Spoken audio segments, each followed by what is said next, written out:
Hello അസ്സലാമു അലൈക്കും welcome back പുതിയൊരു വീഡിയോയിലേക്ക് എല്ലാവർക്കും സ്വാഗതം. അപ്പോൾ ഇന്നത്തേത് വീക്കെൻഡ് എടുത്ത വീഡിയോ ആണ് കേട്ടോ, സാറ്റർഡേ എടുത്തതാണ്. ആ ഒരു ദിവസം സാധാരണ മദ്രസ ഉണ്ടാവുന്നുണ്ട്. ഇന്നിപ്പോൾ മദ്രസയിൽ നബിദിനത്തിൻ്റെ പരിപാടിയൊക്കെ ആയതുകൊണ്ട് തന്നെ ഇന്ന് ലീവാണ്. ഉച്ചയ്ക്ക് ശേഷമാണ് പ്രോഗ്രാം. അപ്പോൾ അതുകൊണ്ട് തന്നെ മോർണിംഗ് ബാച്ചിന് അന്ന് ക്ലാസ് ഉണ്ടായിട്ടുണ്ടായിട്ടില്ല. അപ്പോൾ രാവിലത്തെ നിസ്കാരമെല്ലാം കഴിഞ്ഞ് കിടന്നതിന് ശേഷം പിന്നെ എണീച്ചിട്ടെടുത്ത വീഡിയോ ആണ്. അപ്പോൾ ഇതാ വെള്ളം കുടിക്കലും അങ്ങനത്തെ പരിപാടികളൊക്കെ കഴിഞ്ഞതിന് ശേഷം കുട്ടികൾക്കുള്ള സുലൈമാനിയെല്ലാം ഉണ്ടാക്കലാണ്. പിന്നെ ഉച്ചക്കേക്ക് എന്തായാലും ചിന്തിക്കുമല്ലോ, ബ്രേക്ക്ഫാസ്റ്റ് എന്താക്കണ്ടേ, ഉച്ചക്കേക്ക് എന്താ ഉണ്ടാക്കണ്ടേ എന്നൊക്കെ വിചാരിച്ച് അങ്ങനെ ഉച്ചക്കേക്ക് ഉണ്ടാക്കാൻ വേണ്ടി ചിക്കൻ എടുത്തിട്ട് വെള്ളത്തിലിട്ടിട്ടുണ്ട്. പിന്നെ ബ്രേക്ക്ഫാസ്റ്റ് ഇന്ന് കുട്ടികൾക്ക് ഇഷ്ടമുള്ള എന്തെങ്കിലും ഉണ്ടാക്കാമെന്ന് വെച്ചിട്ട് അതുകൊണ്ട് തന്നെ ക്രെപ്പ ഉണ്ടാക്കിയത്.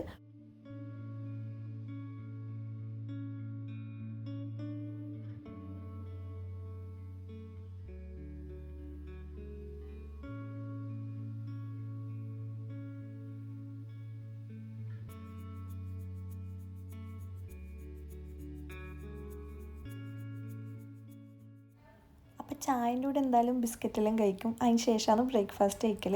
അപ്പോൾ ഇതുപോലത്തെ ഒരു പാത്രത്തിൽ ഞാനിപ്പോൾ ഇങ്ങനെ വെക്കലാണ്. കാരണം അങ്ങനെ ആകുമ്പോൾ കുട്ടികൾ ഇടയ്ക്കിടയ്ക്ക് വന്ന് ഓപ്പൺ ചെയ്തിട്ട് നോക്കില്ല. അല്ലെങ്കിൽ നമ്മൾ കിച്ചണിലോ വേറെ എവിടെയെങ്കിലും വെച്ച് കഴിഞ്ഞാൽ അത് തിന്നുകയും ചെയ്യില്ല, കാണുകയും ചെയ്യില്ല. അപ്പോൾ ഇങ്ങനെ ആകുമ്പം അവരെന്തായാലും ഇങ്ങനെ ഇടയ്ക്കിടയ്ക്ക് വന്ന് ഓപ്പൺ ആക്കി നോക്കുമല്ലോ. അപ്പോൾ അതുകൊണ്ട് തന്നെ ഇങ്ങനത്തെ ബിസ്ക്കറ്റും ചോക്ലേറ്റ്സിലും ഇങ്ങനെ ഒരു പാത്രത്തിലിട്ടിട്ട് ടേബിളിൽ വെക്കലാണ്.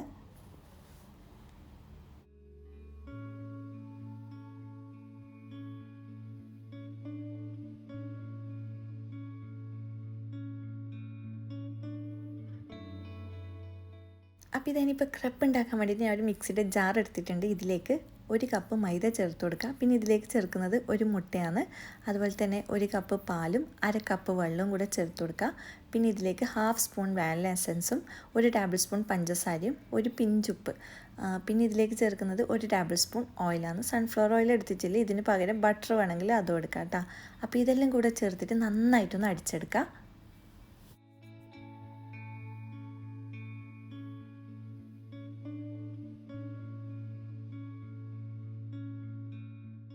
ഇനിയിപ്പോൾ ഇത് ഒരു പാൻ അടുപ്പിലേക്ക് വെക്കുക. അതൊന്ന് ചൂടായി വന്നാൽ ഇതിലേക്ക് ഒരു ചെറിയൊരു പീസ് ബട്ടർ ചേർത്ത് കൊടുക്കുക. എന്നിട്ട് അത് മൊത്തത്തിലൊന്ന് ബ്രഷ് ചെയ്ത് കൊടുക്കുക.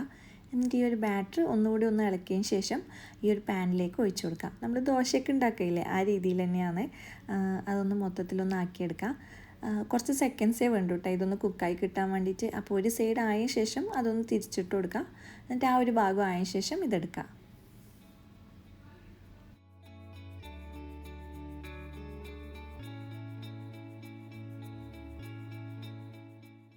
അപ്പോൾ ഇതാ ഈ ബാറ്റർ മൊത്തത്തിലൊന്ന് കുക്കാക്കിയിട്ട് എടുക്കുക. പിന്നെ ഇനിയിപ്പോൾ ഇതൊന്ന് സെറ്റ് ചെയ്തെടുക്കുക. ഒന്നിക്കൽ ഇതിൻ്റെ ഉള്ളിൽ ന്യൂട്രലി ആക്കിയിട്ട് നമുക്ക് റോൾ ചെയ്ത് കഴിക്കാം. അല്ലെങ്കിൽ ഞാനിപ്പോൾ ചെയ്യുന്നത് ഇതൊന്ന് സ്ക്വയർ ഷേപ്പിൽ ഒന്ന് ഫോൾഡ് ചെയ്തെടുക്കുന്നുണ്ട്. ഇങ്ങനെയൊന്നും ചെയ്യണമെന്നില്ല, ജസ്റ്റ് ഒരു ഭംഗിക്ക് വേണ്ടിയിട്ട് ചെയ്യുന്നതാണ്. അപ്പോൾ ഈ ഒരു സ്ക്വയറിൽ ഒരു 2-3 ക്രെപ്പ് വെച്ചിട്ടാണ് കേട്ടോ ചെയ്യുന്നത്. അപ്പോൾ അങ്ങനെ സ്ക്വയർ ഷേപ്പിൽ ഒന്ന് ഫോൾഡ് ചെയ്തിട്ട് ഒരു പാത്രത്തിലേക്ക് ഇട്ട് കൊടുക്കുക. എന്നിട്ട് ഇതിൻ്റെ മേലെ ഞാൻ ന്യൂട്രലിയും ഫ്രഷ് ക്രീമും കൂടി ഒന്ന് മെൽട്ടാക്കിയിട്ടാണ് ഇതിൻ്റെ മേലെ ഒഴിച്ചു കൊടുക്കുന്നത്. അല്ലെങ്കിൽ ന്യൂട്രല മാത്രം ആയി കൊടുത്താലും മതി. ഞാൻ ജസ്റ്റ് ഇങ്ങനെ ചെയ്യുന്നതാണ്. എന്നിട്ട് ഒന്നൊരു ഭംഗിക്ക് വേണ്ടിയിട്ട് ഫ്രഷ് ക്രീം വെച്ചിട്ട് ഒന്ന് ഡിസൈൻ ചെയ്തെടുത്തിട്ടുണ്ട്. ഇതിങ്ങനെ കഴിക്കുമ്പോൾ നല്ല ടേസ്റ്റാണ് കേട്ടോ. 2-3 ലെയറിലായിട്ട് ആ ഒരു ന്യൂട്രലയിലേക്ക് ഒന്ന് ഡിപ്പ് ചെയ്തിട്ട് കഴിക്കുമ്പോൾ നല്ല ടേസ്റ്റാണ്. നമുക്കിത് വീട്ടിൽ നിന്ന് തന്നെ അടിപൊളിയായിട്ട് ഉണ്ടാക്കിയെടുക്കാൻ പറ്റും. പുറത്തൊന്നും പോയിട്ട് കഴിക്കേണ്ട ആവശ്യമേ വരുന്നില്ല കേട്ടോ. ഇതുവരെ ഈ ഒരു രീതിയിൽ ഉണ്ടാക്കി നോക്കാത്തവർ എന്തായാലും ട്രൈ ചെയ്യൂ. കുട്ടികൾക്കായാലും വലിയവർക്കായാലും എന്തായാലും ഇഷ്ടമാവും.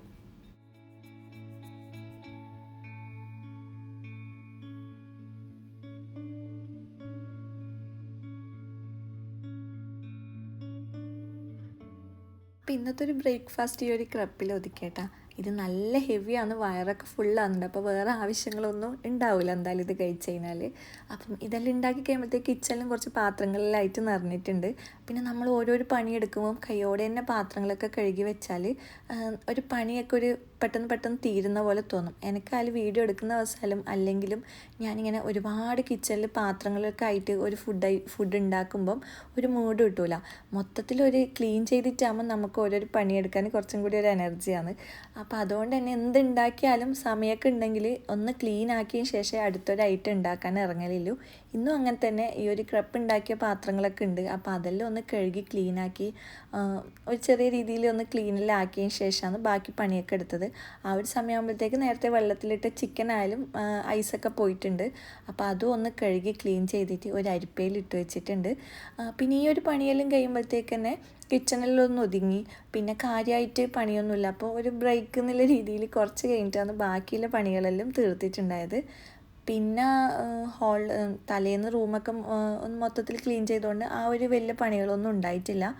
റൂമിലായാലും ബ്ലാങ്കറ്റും ബെഡ്ഷീറ്റ് അതൊക്കെ ഒന്ന് സെറ്റാക്കി വെച്ച്, പിന്നെ ഹോളിലായാലും കുട്ടികൾ ബെഡൊക്കെ ഒന്ന് ലെവലാക്കി വെച്ച്, പിന്നെ ഒന്ന് കൈയോടെ തന്നെ അടിച്ചു വരാമെന്ന് വിചാരിക്കുമ്പോൾ മോനിക്ക് സ്കൂളിലേക്ക് ഇതുപോലെ കുറച്ച് പണികളൊക്കെ ഉണ്ടായിന്, കട്ട് ആൻഡ് പേസ്റ്റും അങ്ങനത്തെയൊക്കെ. അപ്പോൾ അത് ചെയ്ത് കഴിയുമ്പോഴത്തേക്ക് എന്തായാലും കുറച്ച് പേപ്പേഴ്സും കാര്യങ്ങളൊക്കെ ഉണ്ടാവും, വേസ്റ്റൊക്കെ കളയാനൊക്കെ ഉണ്ടാവും.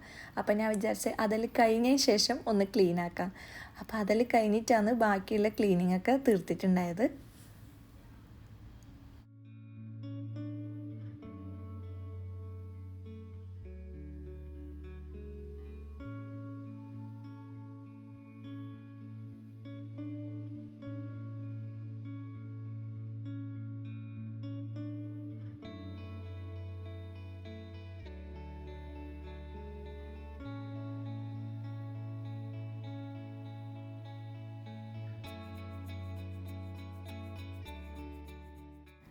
പിന്നെ ഇതാ ഉച്ചക്കേക്ക് വേണ്ടിയിട്ട് റൈസ് ഉണ്ടാക്കാനില്ലേ, ആദ്യം തന്നെ ബസ്മതി റൈസ് ഒന്ന് വെള്ളത്തിലൊക്കെ ഇട്ടിട്ടൊന്ന് കുതിർത്തി വെക്കണം. അപ്പോൾ ഇത് ആവശ്യത്തിനുള്ള അരിയൊക്കെ ഒന്ന് അളന്നെടുത്ത് കഴുകി ക്ലീൻ ചെയ്തതിന് ശേഷം ഇത് നല്ലോണം വെള്ളമൊക്കെ ഒഴിച്ചിട്ട് ഒന്ന് സോക്ക് ചെയ്യാൻ വെക്കുന്നുണ്ട്. ഇനിയിപ്പോൾ ഇതാ ഈ ഒരു റൈസിനുള്ള മസാലയൊക്കെ റെഡിയാക്കാം. കിച്ചണിൽ ഒരുപാട് പണികൾക്കിടയിൽ എനിക്ക് ഏറ്റവും ഒരു മടിയുള്ളൊരു സംഭവമാണ് കേട്ടോ ഈ ഒരു ഇഞ്ചിയും വെളുത്തുള്ളി തൊലി കളയലും അതിൻ്റെ പേസ്റ്റ് ആക്കിയിട്ട് വെക്കലും. ആ ഒരു ഇഞ്ചിയും വെളുത്തുള്ളി പേസ്റ്റ് ഉണ്ടെങ്കിൽ ഭയങ്കര യൂസാണ്, ഭയങ്കര ഹെൽപ്പാണ്. പക്ഷെ അതില്ലെങ്കിൽ അത് ഉണ്ടാക്കാനും ഭയങ്കര മടിയാണ്. ഉമ്മയൊക്കെ ഉണ്ടെങ്കിൽ അത് ഉണ്ടാക്കി തരും കേട്ടോ. ഇനിയിപ്പോൾ ഇതാ സ്വന്തം തന്നെ ഉണ്ടാക്കലാണ്. ഇന്നത്തേക്ക് ആവശ്യത്തിനുള്ളത് മാത്രമേ ഉണ്ടാക്കുന്നുള്ളൂ കേട്ടോ. ഇഞ്ചിയും വെളുത്തുള്ളിയൊക്കെ തൊലി കളഞ്ഞ് ഒന്ന് കഴുകിയെടുത്തിട്ടുണ്ട്. പിന്നെ ഇതിലേക്ക് ഈ ഒരു റൈസിന് ആവശ്യത്തിനുള്ള പച്ചമുളകും കൂടി ഒന്ന് കഴുകി ക്ലീൻ ചെയ്തിട്ട് ഒന്ന് അരച്ചെടുക്കാൻ വേണ്ടിയിട്ട് ഈ ഒരു ജാറിൽ തന്നെ ഇട്ട് കൊടുക്കുന്നുണ്ട്. അങ്ങനെ ഇത് മൂന്നും ഒന്ന് പേസ്റ്റ് ആക്കിയിട്ട് എടുക്കലാണ്. പിന്നെ ഇത് ഈ ഒരു ചിക്കനിലേക്ക് ആവശ്യത്തിനുള്ള ഉപ്പും കുറച്ച് ഗരം മസാലയും അതുപോലെ തന്നെ കുറച്ച് കുരുമുളക് പൊടിയും പിന്നെ നമ്മളിപ്പം ഇഞ്ചി വെളുത്തുള്ളിയൊക്കെ പേസ്റ്റ് ആക്കി എടുത്തില്ലേ, അപ്പോൾ അതും കൂടെ ചേർത്ത് കൊടുക്കുക. എന്നിട്ട് ഒന്ന് മിക്സ് ആക്കിയ ശേഷം ഇതൊന്ന് ഫ്രൈ ചെയ്തെടുക്കുക. ജസ്റ്റ് ഒരു ഷാലോ ഫ്രൈ പോലെ ഒന്ന് അങ്ങോട്ടും ഇങ്ങോട്ടും രണ്ട് സൈഡൊക്കെ ഒന്ന് ചെറിയ രീതിയിലൊന്ന് കുക്കാക്കി എടുത്താൽ മതി.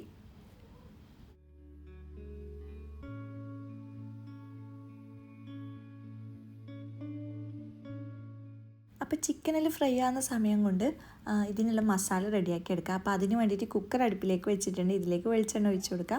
പിന്നെ ഇതിലേക്ക് 3 ഉള്ളി ചേർത്ത് കൊടുക്കുക. ഇതിപ്പം നൈസായിട്ട് കട്ട് ചെയ്ത 3 ഉള്ളിയാണ്, അത് ഇതിലേക്ക് ചേർത്ത് കൊടുക്കുക. ഇതിലേക്ക് ആവശ്യത്തിലുള്ള ഉപ്പും കൂടെ ചേർത്തിട്ട് കുക്ക് ചെയ്തെടുക്കുക. ഞാനിപ്പോൾ കുക്കറിൽ തന്നെയാണ് കേട്ടോ മസാല ഉണ്ടാക്കുന്നത്. അപ്പോൾ അതുകൊണ്ട് ഉള്ളിയൊക്കെ ചേർത്തിട്ട് അടച്ച് വെച്ചിട്ട് ഒരു വിസിൽ പോയിട്ട് ഓപ്പൺ ചെയ്താൽ മതി. അപ്പോഴത്തേക്ക് ഉള്ളിയിൽ നന്നായിട്ട് കുക്കായിട്ട് കിട്ടും. പിന്നെ ഇതിലേക്ക് ചേർക്കുന്നത് ഇഞ്ചിയും വെളുത്തുള്ളി പേസ്റ്റും അത് ചേർത്തിട്ട് ഒന്ന് മിക്സാക്കി എടുക്കുക. പിന്നെ തക്കാളിയും കൂടെ ചേർത്ത് കൊടുക്കുക. ഒരു 2.5 കഷ്ണം തക്കാളിയാണ് കേട്ടോ എടുത്തിട്ടുള്ളത്. അതും കൂടെ ചേർത്തിട്ട് എല്ലാം ഒന്ന് നന്നായിട്ടൊന്ന് മിക്സാക്കി എടുക്കുക. അപ്പോൾ ഈ ഒരു മസാലയൊക്കെ റെഡിയായിട്ട് ഇതിലേക്ക് ഞാൻ 2 പൊട്ടാറ്റോ ചേർത്ത് കൊടുക്കുന്നുണ്ട്. അപ്പോൾ ഈ ഒരു പൊട്ടാറ്റോ നന്നായിട്ടൊന്ന് കുക്കാക്കി എടുക്കുക. കുക്കായതിന് ശേഷം ബാക്കിയുള്ള ഐറ്റംസ് എല്ലാം ഇതിലേക്ക് ചേർത്ത് കൊടുക്കുന്നുണ്ട്. ആ ഒരു സമയമാകുമ്പോഴത്തേക്ക് ചിക്കനും റെഡി ആയിട്ടുണ്ട് കേട്ടോ. അപ്പം ഞാൻ ആ ചിക്കൻ ഫ്രൈ ചെയ്ത ആ ഒരു പാത്രത്തിലേക്കാണ് ഈ ഒരു മസാല തട്ടി കൊടുക്കുന്നത്. എന്നിട്ട് ഇതിലേക്ക് ബാക്കിയുള്ള ഐറ്റംസ് ചേർത്ത് കൊടുക്കുക. ഗരം മസാലയും പെപ്പർ പൗഡറും പിന്നെ കുറച്ച് നാരങ്ങ നീരും ചേർക്കുന്നുണ്ട്, കുറച്ച് മല്ലിയിലയും കൂടെ ചേർത്ത് കൊടുക്കുന്നുണ്ട്. എന്നിട്ട് എല്ലാം കൂടി നന്നായിട്ടൊന്ന് മിക്സാക്കി എടുക്കുക.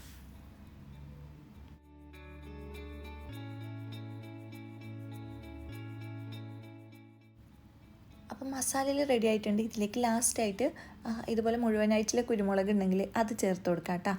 പിന്നെ ഈ ഒരു മസാല ഞാൻ കേരളയും അറബിക്കും കൂടി മിക്സ് ആക്കിയിട്ട് ഉണ്ടാക്കിയ ഒരു റൈസാണ് കേട്ടോ. കാരണം നമ്മൾ പൊട്ടാറ്റോ ഒക്കെ മസാലയിൽ ഉപയോഗിക്കൽ വളരെ കുറവല്ല. ഇവിടെയൊക്കെ ആകുമ്പം അധികം അങ്ങനെ കഴിക്കുമ്പോൾ നല്ലൊരു ടേസ്റ്റായിട്ട് തോന്നലുണ്ട്. പിന്നെ എൻ്റെ ഉപ്പൊക്കെ ഉണ്ടാക്കുമ്പോൾ അധികം പൊട്ടാറ്റോ ഒക്കെ മസാലയിൽ ചേർക്കലുണ്ട്. അപ്പോൾ ആ ഒരു രീതിയിൽ ഞാൻ ഉണ്ടാക്കിയതാണ്.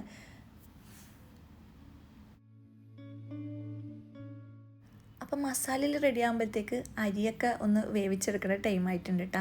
അപ്പം ഒരു പാത്രത്തിലേക്ക് നല്ലോണം വെള്ളം വെച്ചിട്ട് നല്ലോണം തിളപ്പിച്ചെടുക്കുക. ഇതിലേക്ക് ഞാൻ കുരുമുളകും ചെറിയ പട്ടയും ബേ ലീഫും കറാമ്പൊക്കെ ഇട്ട് കൊടുത്തിട്ടുണ്ട്. എന്നിട്ട് ഇത് തിളച്ച് വന്നാൽ ഇതിലേക്ക് അരിയൊക്കെ ഒന്ന് ഇട്ട് കൊടുക്കുക. എന്നിട്ട് ഇതിലേക്ക് ആവശ്യത്തിനുള്ള ഉപ്പും കൂടെ ചേർത്ത് കൊടുക്കുക. എന്നിട്ട് ഇതൊന്ന് കുക്ക് ചെയ്തെടുക്കുക. പിന്നെ ഈ ഒരു റൈസെല്ലാം കുക്കായി വന്നിട്ടുണ്ട്. ഇനിയിപ്പോൾ ഇത് ഒരു അരിപ്പയും കൂടി ഇവിടെ റെഡിയാക്കി വെച്ചിട്ടുണ്ട്. ഇതൊക്കെ ഒന്ന് ഇതിലേക്ക് ഇട്ട് കൊടുത്തിട്ട് ഇതിൻ്റെ വെള്ളമൊക്കെ ഒന്ന് കളഞ്ഞെടുക്കണം.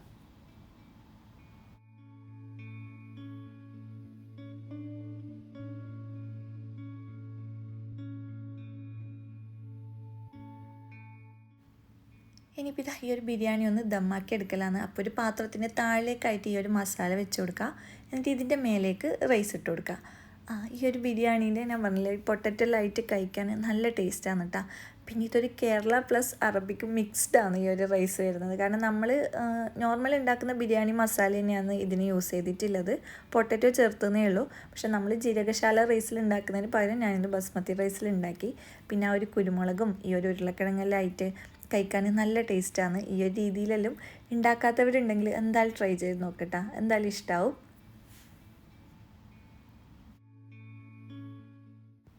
പിന്നെ ഇതിൻ്റെ മേലെ കുറച്ച് ഗരം മസാലയും കുറച്ച് മല്ലിയിലയും കൂടെ വെച്ച് കൊടുത്തിട്ടുണ്ട്. എന്നിട്ടൊരു 10 മിനിറ്റ് ദമ്മിട്ടതിന് ശേഷം പിന്നെ ഫുഡെല്ലാം കൊണ്ടുവച്ചിട്ട് എല്ലാവരും കഴിക്കലാണ്. അപ്പോൾ പറഞ്ഞ പോലെ തന്നെ ഈ ഒരു രീതിയിൽ ഉണ്ടാക്കാത്തവരോ കഴിക്കാത്തവരെല്ലാം ഉണ്ടെങ്കിൽ എന്തായാലും ട്രൈ ചെയ്ത് നോക്കി. ഈ ഒരു പൊട്ടാറ്റോ ഒക്കെ കൂട്ടി കഴിക്കുമ്പോൾ നല്ല ടേസ്റ്റാണ്. അപ്പം എപ്പം പറയുന്ന പോലെ തന്നെ വീഡിയോ എല്ലാവരും മുഴുവനായിട്ട് കാണുക. കണ്ടിട്ട് ഇഷ്ടമാവുന്നുണ്ടെങ്കിൽ ലൈക്ക് ചെയ്യുക, ചാനൽ സബ്സ്ക്രൈബ് ചെയ്യുക, നിങ്ങളുടെ അഭിപ്രായങ്ങളെല്ലാം കമൻറ്റായിട്ട് അറിയിക്കുക. അപ്പോൾ വീണ്ടും നല്ല നല്ല വീഡിയോ ഒക്കെ ആയിട്ട് കാണുക. അതുവരേക്കും ബൈ.